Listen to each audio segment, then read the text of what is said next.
Covid task force के सदस्यों ने की केंद्र सरकार से मांग। कोरोना संक्रमण चेन तोड़ने के लिए लाए कंप्लीट लॉकडाउन।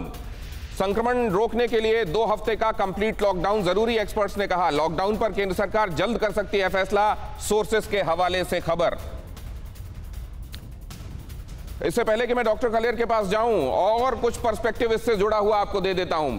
आप लगातार देख रहे हैं लॉकडाउन की हिमायत की जा रही है उन लोगों की तरफ से जो देश को समझते हैं, इस वायरस की विभीषिका को समझते हैं, फिलहाल संक्रमण की दर को समझते हैं और हमारे देश में कितनी चिकित्सा के संदर्भ में हम कितने इक्विप्ड हैं फिलहाल वायरस के बढ़ते संक्रमण को देखते हुए, इसको समझते हैं। देखिए लेकिन क्या हुआ, लॉकडाउन से रिजल्ट यील्ड होता है, उसका नेगेटिव इंपैक्ट इकोनॉमी पर पड़ता है, लेकिन अगर आपको फौरन राहत चाहिए तो उससे मिलती जरूर है। देखिए कोरोना संक्रमण पर लॉकडाउन का प्रभाव कैसा है। महाराष्ट्र में 14 अप्रैल से लॉकडाउन लगाया गया। पिछले 20 दिनों में मरीजों की संख्या पहले के मुकाबले कम हुई है और ये दिखाता है कि लॉकडाउन का इंपैक्ट होता है। मुंबई में पॉजिटिविटी रेट 20 से घटकर 9.9% पर आ गई है। जाहिर है लोग पहले के मुकाबले कम संक्रमित हो रहे हैं। क्यों संक्रमित कम हो रहे हैं? क्योंकि संपर्क में कम आ रहे हैं। क्यों संपर्क में कम आ रहे हैं? क्योंकि वो अपने घरों में हैं, बाहर नहीं निकल रहे हैं। क्यों ऐसा है? क्योंकि लॉकडाउन इंपोज किया गया है। दिल्ली में क्या हुआ जरा वो भी देख लीजिए।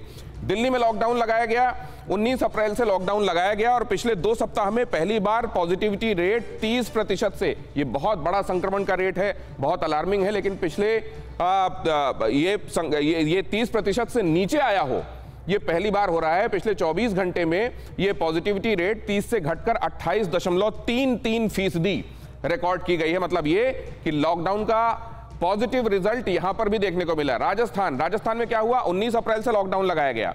पिछले 2 सप्ताह में क्या फर्क आया जरा वो भी देख लीजिए। 19 अप्रैल से लॉकडाउन लगाया गया, 17 से 21% कम हो गया संक्रमण की दर, पहले के मुकाबले कम हो गई है। 17% हो गई, 17 से 21% तक कम हुई है। 2 मई को 18,298 नए मामले सामने आए थे। मतलब ये कि ये रेंज के हिसाब से अलग अलग जगहों पर इसको मेजर करके आपको बताया गया है कि अब ये 17 to 21 के बीच में होवर कर रही है, पहले इससे ज्यादा पहुंच गई थी। मतलब ये कि पॉजिटिविटी रेट पहले से कम हुआ है, जो ये क्लियर बता रहा है कि अगर लॉकडाउन लगाते हैं तो उससे आपको असर मिलता है, राहत इस हिसाब से मिलती है कि संक्रमण की दर कम होती है। दर कम होती है तो हॉस्पिटल का रुख कम लोग करते हैं, कम लोग करते हैं तो हॉस्पिटल में लोगों को ज्यादा अकोमोडेट किया जा सकता है, केटर किया जा सकता है, ज्यादा जानें बचाई जा सकती हैं।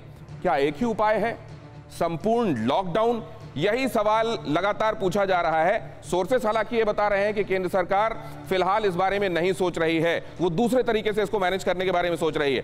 कोविड टास्क फोर्स ने पूरे देश में लॉकडाउन के बारे में कहा है। Covid task force V K Paul जिसके मुखिया हैं, नीति आयोग से भी ताल्लुक रखते हैं, उन्होंने ये कहा है कि इस पर तुरंत विचार किया जाना चाहिए। और क्या हुआ, मेंबर्स में एम्स और आईसीएमआर के डॉक्टर्स और वैज्ञानिक शामिल है। ये जो कोविड टास्क फोर्स है इसमें ये तमाम लोग, तमाम जानकार, आईसीएमआर के जानकार, एम्स के लोग, ये सभी लोग इसमें सदस्य हैं और लगातार, और वीके पॉल सीधे प्रधानमंत्री को रिपोर्ट करते हैं।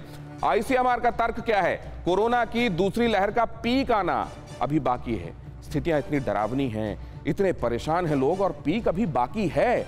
उस पीक को कम से कम किया जा सके, कम से कम दिनों तक वो ठहरे, वो संक्रमण कम से कम लोगों का हो और वो कम से कम दिनों तक हो। इसके लिए लॉकडाउन आवश्यक है। संक्रमण की चेन तोड़ने के लिए 2 हफ्ते के लॉकडाउन की मांग उन्होंने की है कि 2 हफ्ते का लॉकडाउन अगर करेंगे तो ये बहुत मदद करेगा। और अगर पूर्ण नहीं किया जा सकता तो आंशिक लॉकडाउन पर विचार कर सकता है केंद्र। और नियम मानने पर यह कहा जा रहा है एक्सपर्ट्स की तरफ से, वायरोलॉजिस्ट का ये इशारा कर रहे हैं कि अगर नियम माने गए, सख्ती से माने गए, लोगों ने डिसिप्लिन दिखाया, सरकार ने जो कहा उसको लोगों ने भी फॉलो किया, तो मई में खत्म हो सकती है दूसरी लहर। और अगर ऐसा नहीं किया गया तो ये बहुत दिनों तक और बहुत और ज्यादा नुकसान पहुंचाने वाली लहर साबित होगी। फिक्र आपकी, सोमवार से शुक्रवार रात 9 बजे सिर्फ TV9 भारतवर्ष पर।